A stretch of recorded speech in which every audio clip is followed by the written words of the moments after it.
Hey everyone, and welcome to my channel, Lost in a Good Place. If you're interested in picturesque lighthouses, charming coastal towns, and some of the best lobster rolls, then a road trip through Maine is an absolute must.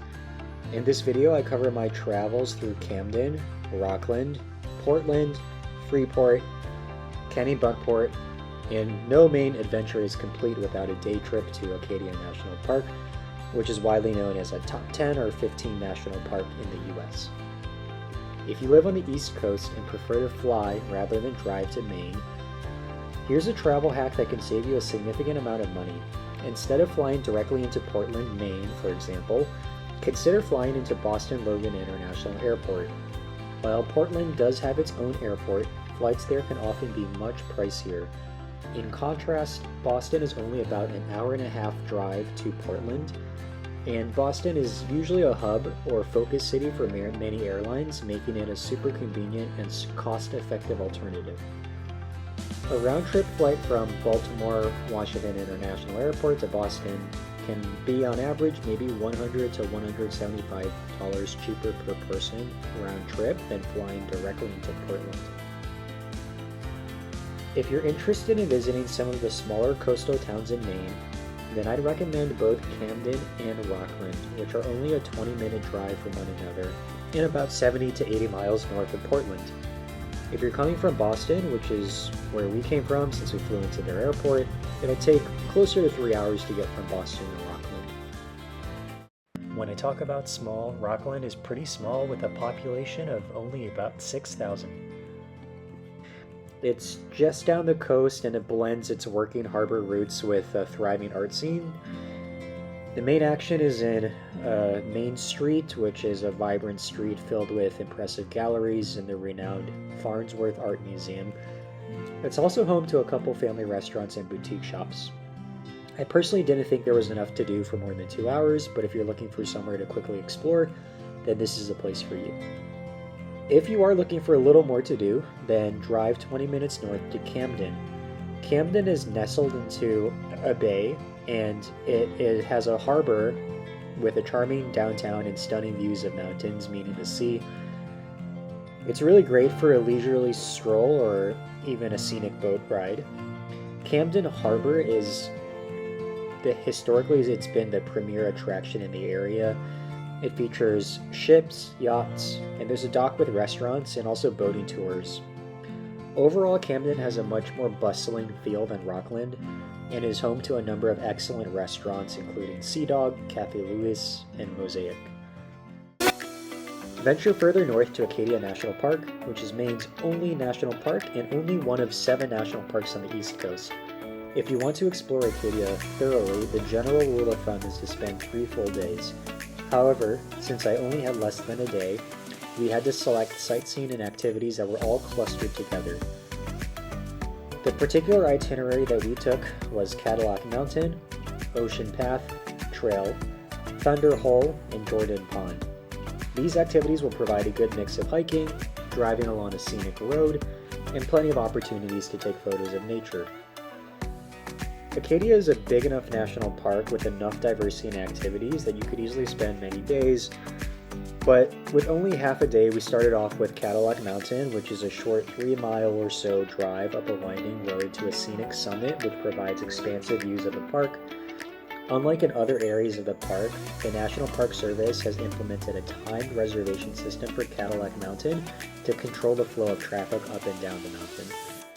The reservation is pretty cheap at only a few bucks per vehicle, but the reservation window to enter is only a 30-minute time slot, though I suspect there's flexibility if you arrive a little earlier or later than your allotted time.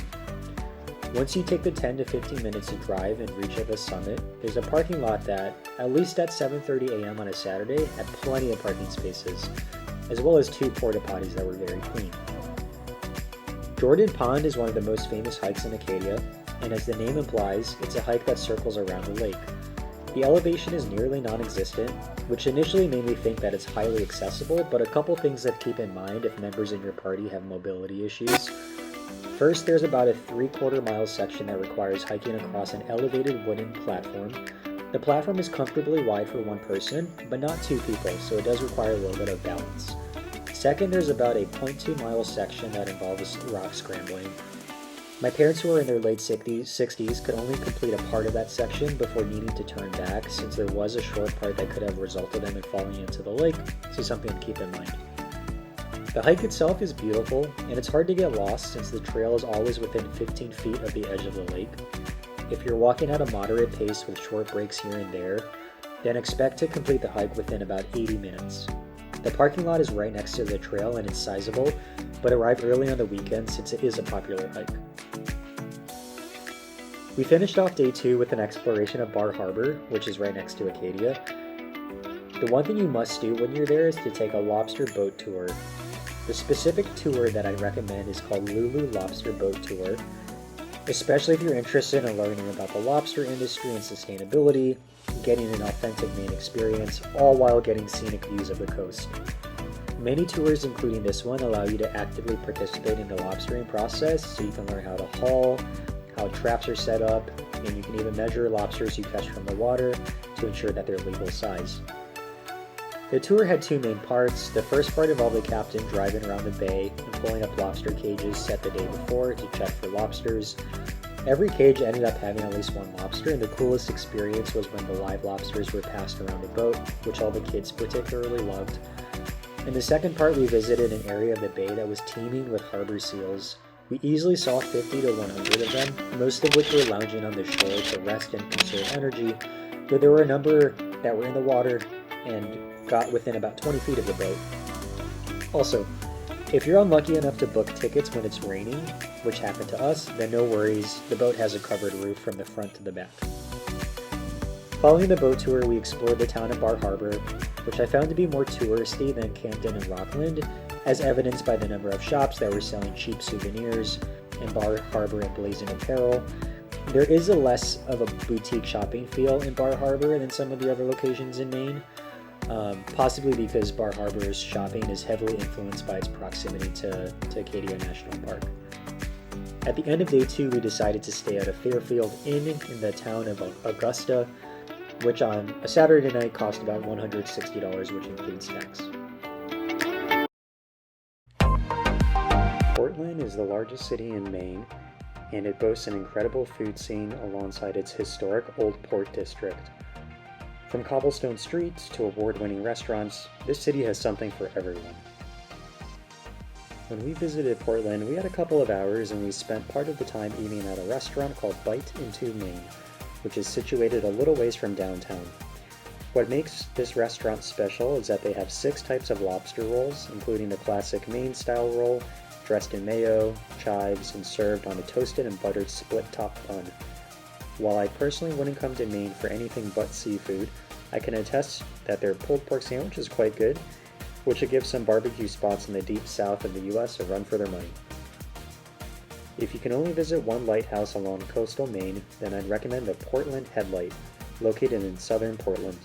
Not only is it a beautiful and accessible lighthouse, but it's located in a clean, large, and family-friendly park with plenty of parking.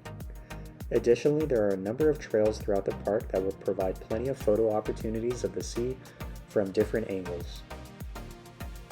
If you're planning to visit Portland and are the outdoorsy type, then I'd recommend sneaking in a trip to the town of Freeport, which is only a 20-minute drive north of Portland. Freeport is most well known for its flagship LL Bean store.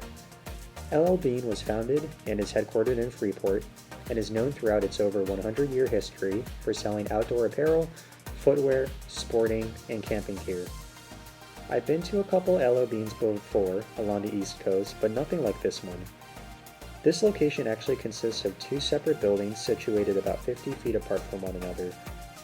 The first building is a 2-floor store that contains camping, fishing gear, backpacks, and footwear, and then the other building across the street is a massive tent where you'll find clothing. Experience quintessential New England charm in Kennebunkport, a beloved coastal village known for its beautiful beaches, quaint shops, and historic mansions. The downtown area is small, with most of the shops clustered on about a 1-mile stretch of road called Western Avenue.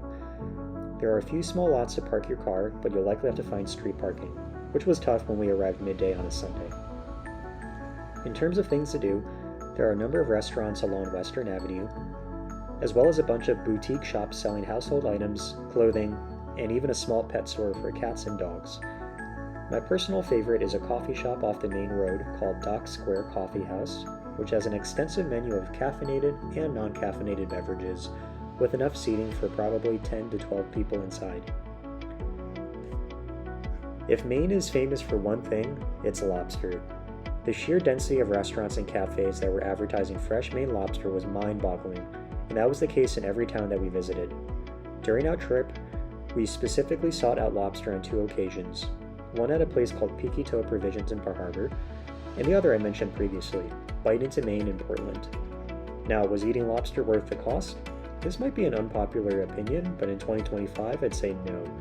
The market rate for a 4.5-ounce lobster roll in mid-2025 is about $30, which is $3 to $5 higher than when I last visited Maine in mid-2024. Lobster prices are probably cyclical, but some restaurants don't even give you a side for that price, so most of the time you'd still feel hungry after a meal. Nonetheless, it's worth trying once if you've never had Maine lobster before. So how much did this 3-day trip cost?